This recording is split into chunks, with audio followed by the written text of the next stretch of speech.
বলের ওপর নিয়ন্ত্রণ নিয়ে বেশ সুনাম আছে মোহাম্মদ শামির। তবে ভারতীয় ওই পেসারই কিনা আজ পাকিস্তানের বিপক্ষে ম্যাচের প্রথম ওভারে দিলেন 5টি ওয়াইড। সব মিলিয়ে প্রথম ওভার শেষ করার জন্য 11 বার দৌড়ে আসতে হয়েছে তাকে। চ্যাম্পিয়ন্স ট্রফিতে কোনো ভারতীয় বোলারের এটাই দীর্ঘতম ওভার।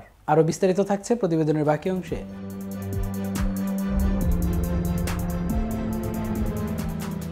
2023-এর ওয়ানডে বিশ্বকাপের পর ইনজুরির কারণে মোহাম্মদ শামিকে দীর্ঘদিন মাঠের বাইরে কাটাতে হয়েছে। তবে চ্যাম্পিয়ন্স ট্রফির ঠিক আগে জাতীয় দলে ফিরে ফের স্বরূপে হাজির হয়েছেন তিনি।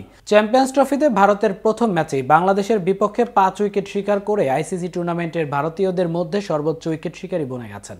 আজ ভারত পাকিস্তান ম্যাচের প্রথম ওভার করতে এসে অবশ্যই একটি অনাকাঙ্ক্ষিত রেকর্ডে ভাগ বসিয়েছেন শামি। রোববার দুবাইয়ে গড়িয়েছে ভারত পাকিস্তান মহরণ। এদিন টস জিতে ব্যাটিংয়ের সিদ্ধান্ত নিয়েছে পাকিস্তান। ভারতের হয়ে প্রথম ওভার করতে এসে একটি অনাকাঙ্ক্ষিত রেকর্ডে নাম লিখিয়ে ফেলেছেন মোহাম্মদ শামি। প্রথম ওভারে বল করতে গিয়ে ছন্দ খুঁজে পাচ্ছিলেন না, লাইন হারিয়ে ফেলে দিয়েছেন একের পর এক হোয়াইট বল। প্রথম ওভারে শামি দিয়েছেন মোট 5টি হোয়াইট বল, আর তাতেই সেই লজ্জার রেকর্ডে ভাগ বসিয়েছেন তিনি। ভারতের হয়ে ওয়ানডে ক্রিকেটে এক ওভারে সর্বোচ্চ বল করার রেকর্ড শামি এখন যৌথভাবে শীর্ষে। 11 বলে ওভার শেষ করেছেন তিনি। 2006 সালে ওয়েস্ট ইন্ডিজের বিপক্ষে ইরফান পাঠান এবং 2003 সালে অস্ট্রেলিয়ার বিপক্ষে জহির খান 11 বলে ওভার করেছিলেন। এটিই ভারতের হয়ে এক ওভারে সর্বোচ্চ বল করার রেকর্ড। একই সঙ্গে শামি চ্যাম্পিয়ন্স ট্রফির প্রথম ওভারে দ্বিতীয় সর্বোচ্চ হোয়াইট বল করার রেকর্ডও গড়েছেন আজ। 2004 সালে চ্যাম্পিয়ন্স ট্রফিতে তিনাশে পানিয়াঙ্গারা ইংল্যান্ডের বিপক্ষে 7টি হোয়াইট দিয়েছিলেন। এটাই চ্যাম্পিয়ন্স ট্রফিতে প্রথম ওভারে সর্বোচ্চ হোয়াইট বলের রেকর্ড। এমন বাজে শুরুর পর নিজের প্রথম স্পেলের তৃতীয় ওভারে বল করতে এসে অস্বস্তি অনুভব করেছিলেন শামি। ফলে তৃতীয় ওভারের শেষে একজন ফিজিও তাকে মাঠের বাইরে নিয়ে যান। ফলে তাকে নিয়ে ফের ইনজুরির শঙ্কা দানা বাঁধে। এদিকে ভারতের অধিনায়ক রোহিত শর্মার টস ভাগ্যে আজও পরিবর্তন নেই। এই নিয়ে টানা 12 ম্যাচে টস হারলেন তিনি।